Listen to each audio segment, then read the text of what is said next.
How's it going, everybody? World Money Wins here. Welcome back to my channel. A lot of you know that I like to use radios. I'm a radio nerd, as well as being a movie nerd and a gold and silver nerd. And what other nerdiness do I do? Skateboard nerd. And so we use GMRS radios for when we go off-roading. We'll put one in each Jeep. And my friends that I go off-roading with, they all use like FRS or GMRS radios. And these you can communicate on FRS channels, and those are the standard radios that you get in those clamshells at Walmart that are crappy, and I think they put out like 2 watts or something like that. And they barely can get to the end of the block. So GMRS radios are way handier, and you can change the antennas out to be able to perform better. And so I got a new radio. This one was my favorite one that I've had, the Baofeng UV9G. This is one of the most popular ones, the UV5R. I keep one of these in each one of the cars, and I'm probably going to be replacing them with this new radio because it's way cooler. These I just keep in the car just in case I'm at the mall and the wife wants to go into some stupid clothing store. I can go out in the car and play radio. This is a ham radio also, so I can talk to people on local repeaters. And this is like the second radio I ever bought. Check out the size of this thing. This is a 2 meter, 70 centimeter. I think it puts out like 1.5 watts. But I've got this super long antenna for it. And it works great. I love it. But anyway, get that stuff out of the way. I've got this. I got a Tidradio. This is the TD-H3. I've been seeing a lot of stuff on YouTube about this stuff, and I wanted to get one because of these have like more features than any other radio at this price point. So I thought it was cool, so I figured I'll get one. So the GMRS radios, these things are locked, so you can only communicate on GMRS frequencies. This you can unlock and use it on ham radio or GMRS, and it's certified by the FCC, so you're not like doing anything shady or anything like that. So this is where you get your customer support, or if you want to get the program software user manual. But it comes with a user manual that's really good. And one of the cool things about Tidradio is they listen to the feedback from the other people that have used these things. And I know one thing they changed in their manual, because I saw a review by Not a Rubicon Productions, and he's probably the best resource for GMRS stuff. The channel scanning. In channel mode, press and hold the 3 key to scan. It used to say press and hold the menu button and the 3 key, which was wrong. That was incorrect, and that was discovered, and they're updating it. And the manual's actually written in good English. And in the box, this comes with, I'm going to actually put a link down below. It's an affiliate link, so I get a couple bucks if you buy one. And I recommend everybody have one. These are great for emergencies. During Hurricane Helene, people were using this stuff, and you know, it's handy when there's no cell service. And if you get a GMRS license, it's $35 for 10 years, and it covers your whole family. So not everybody has to get their own license. So you can get one $35 license for your whole family, and then you can use more high-powered radios. You can get mobile radios for your car that put out 50 watts. Not that the wattage matters too much, but this is what it looks like. And in the link below, I'm going to link their $35 version. This one I think is $28.99. This one they sent to me for free, so obviously they're going to send me the cheaper one. This doesn't even have a screen protector on it. That's weird. It's got the little tab for a screen protector, but there was no screen protector on it. That's so weird. They didn't even put the screen protector on. So this radio has so many features. It's got the 22 GMRS channels and 8 repeater channels. It's got airband, NOAA weather radio, so you can check out the weather if there's like a storm coming. It has an adjustable mic gain, which most inexpensive radios do not have that. You just have to deal with what they got. You got a wrist strap, you got a belt clip, and then a charging cable or programming cable. I don't know if there's a difference between charging and programming, if this can be used for programming. Probably it would make sense. You don't need to program this thing, so you can use it right out of the box. It is Chirp compatible. Chirp is a software that you can use to program different things into the radio. Like you can have it say custom things across the top. It's just stuff that I would never use. So the one I'll link below has an extra battery, an extra antenna, has a charging dock. That's what the charging dock would have gone in this hole, but this was just holding the wrist strap like that. Which I thought it was missing, but I discovered this version just didn't have the charging cradle. But that doesn't matter because you can charge it via USB-C right here on the bottom. And you can also, if you've got an extra battery, like the one I'm linking, you can charge one off the radio while you're using the radio with the other battery. So one thing that I don't think any other radio has, at least in this price point, you've got the K connector here, where you can put your wireless mic, or your shoulder mic, or remote mic, handheld mic. And you can program it through here, which you don't really need to do. But it has a USB-C slot here for programming also. So it's not normal to have a USB-C port. So this is like technologically advanced. And there's a bunch of different accessories you can get for this thing. You can get a wireless mic, because this has Bluetooth capability, which you can program this thing with your phone as well. I can show you how that links up. There's an OD Master app here. You click on that, and you can you don't need to sign in or make an account if you don't want to give away your email address, or if you're too lazy to make a fake Gmail account just to make this, to get an account on this. You can just press skip to log in like that.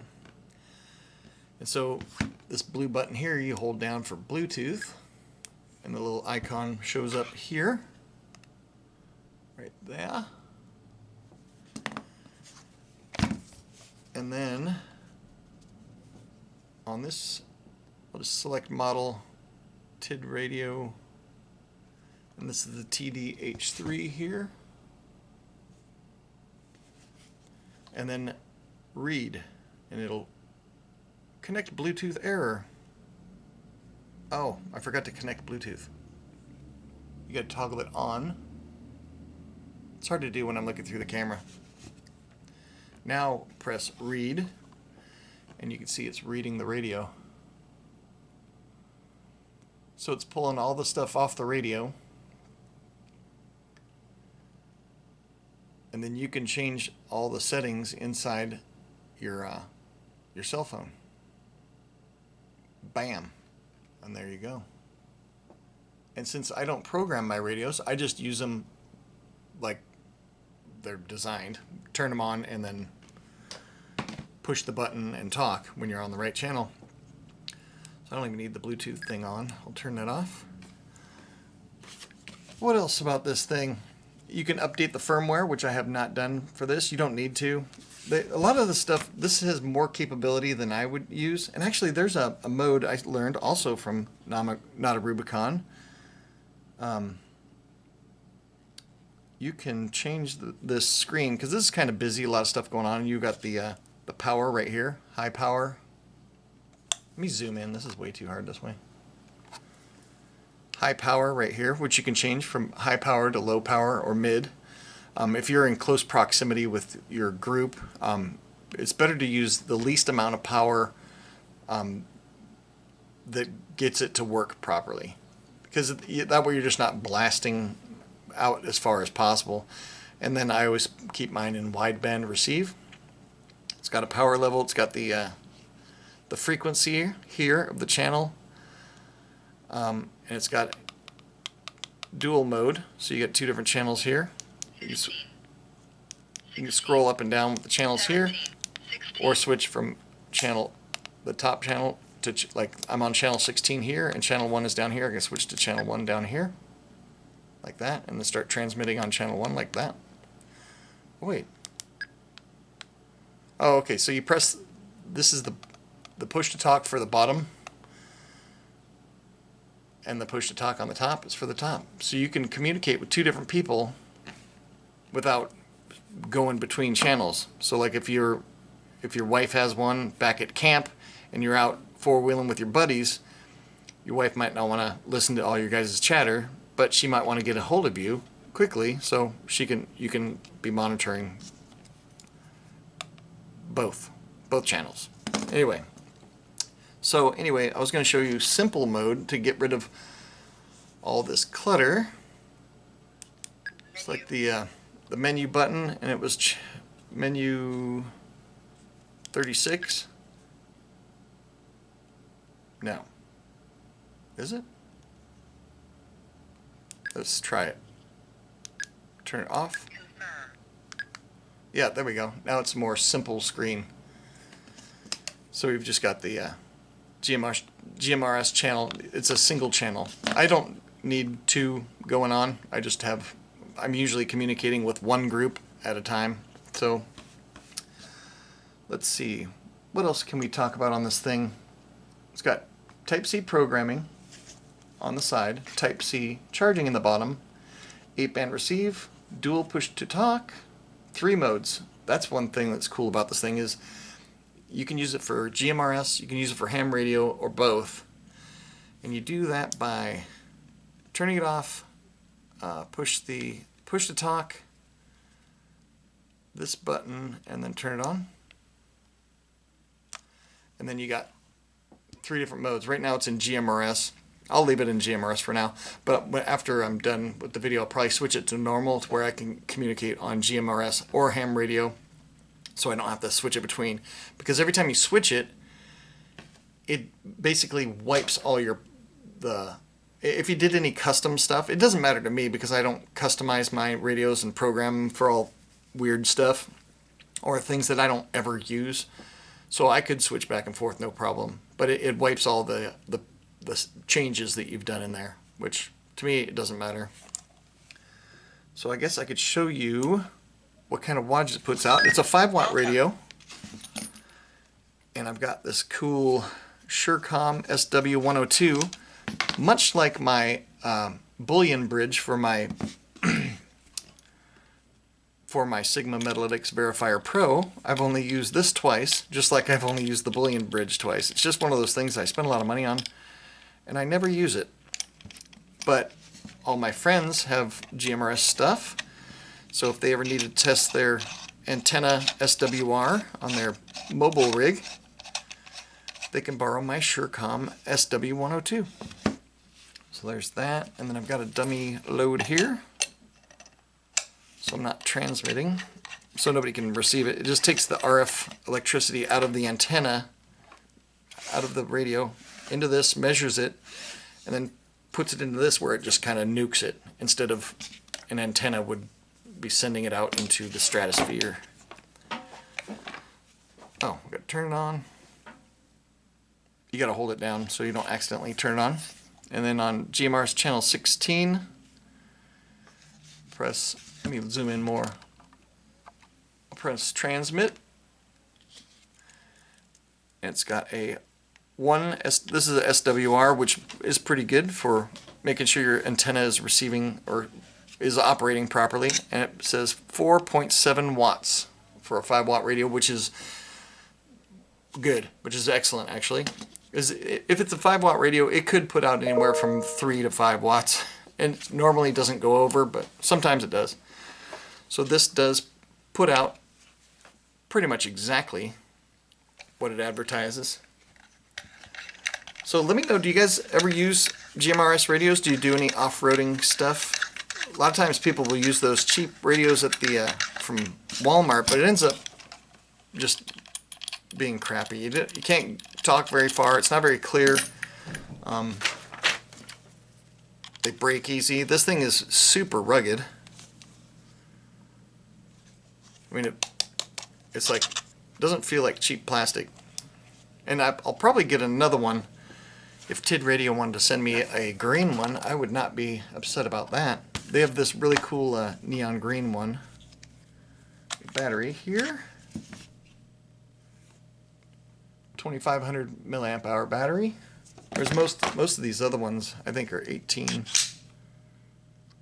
Yeah, this is 1800 on the UB5R. I think all the UB5Rs are 1800. And then my favorite radio, the UB9G.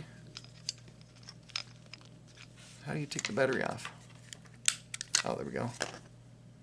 This one's an 1800 as well. So it's got quite a bit more battery power than all of my other GMRS radios. It does get FM radio, so you can listen to local broadcast radio. 500 megahertz up to 108, just so the standard radio band. So you can listen to 107.7, the end. It's got radio 108 to 136 megahertz. It's got for ham radio, it's got and lower. It's got lower bands. It's got 136 megahertz all the way up to 400 megahertz, and then on ultra high frequency UHF, it goes from 400 megahertz all the way up to 600 megahertz. So that's outside of the ham bands. So it takes it gets ham bands, GMRS bands, emergency services if they're in the 500 bands. You can't communicate on the emergency services bands, obviously, and you wouldn't want to. That would cause problems for everybody. It would be a bad thing to do anyway. The programming methods, you can program it through your cell phone. One thing that's cool also is it's got one key frequency match. So if you have one of these and you're out with a group, and you're new to the group, they could be on channel mode. Whoops, that was loud. So they could be on a different channel, and maybe their radio doesn't have channels, or they don't know what the frequency is on, or what their offsets are, or tones, and blah blah blah. You can find out what it is easily if you hold the one button here down. It's scanning. So then if you're with the group and you're like, hey, can you push the push to talk on your radio? So this is just any radio. This is on channel 1. Push to talk, and it picks up the frequency and the code. So it can tell you, and then you can store it into your radio. So like if you're out with your buddies adventuring and you're new to the group and you want to program, if you want to be on the same frequency, you can discover it easily if it's not known. You can also what do I do? I better turn that off.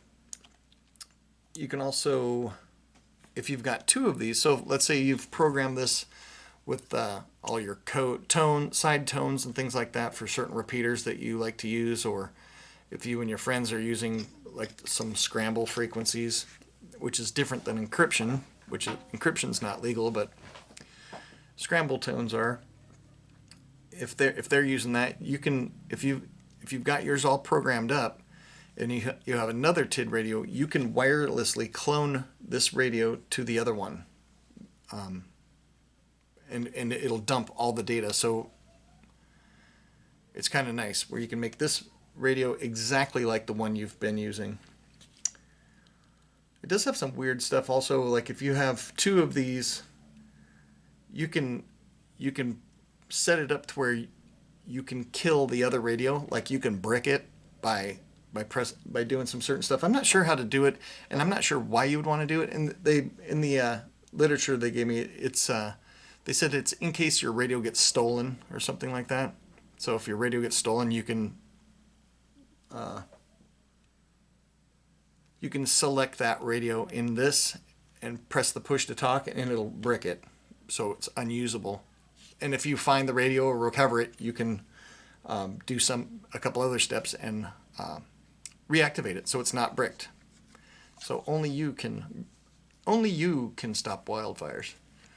So that's my unboxing of this Tidradio with more information than I probably should have talked about, but I was excited to get it.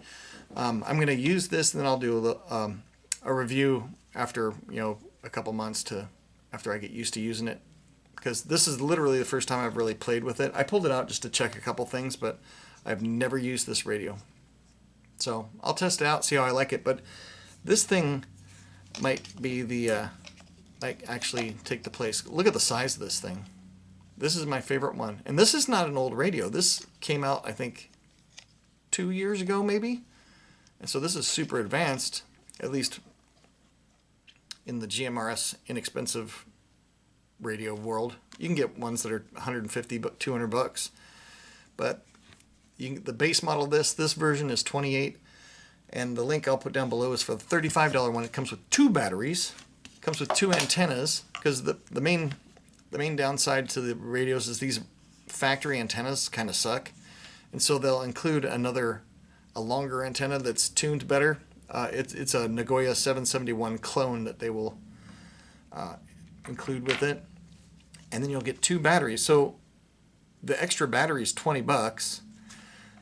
They charge like $4 for their 771 antennas, and then the little dock, it comes with a docking cradle. Those are like $4. So you get like almost 30 bucks worth of stuff for like $6 more. So I mean you could buy the $35 one and just throw the battery on eBay for 20 bucks. So it comes with a lot of extras. Anyway, so I'll see how this works, see how I like it. Let me know if you guys use GMRS radios. I think that, especially right now, that everybody should have some alternative communication for when cell towers are not working, and that's occurring, it seems, more and more these days. So it's nice to be able to communicate. If you work close to home, you can talk to home without having to worry about your Verizon working or whatnot. I think that's it, all I wanted to talk about. Anything else? How are you doing? Anyway, thanks Tidradio for sending me this radio and giving me an affiliate link. I think if I didn't have any radios at all and I was brand new, normally I would recommend getting this UV5R. These I think you can get as cheap as 20 bucks. But with the size and the features of this thing, it's worth extra money to buy this until I find a flaw. So if I find a flaw, I'll point it out. But and of course I haven't used it much yet, so we'll see. I will report back and let you know how I like this. But I kind of want one of the neon green ones, just because I'm a Generation X person and I like day glow stuff. Later.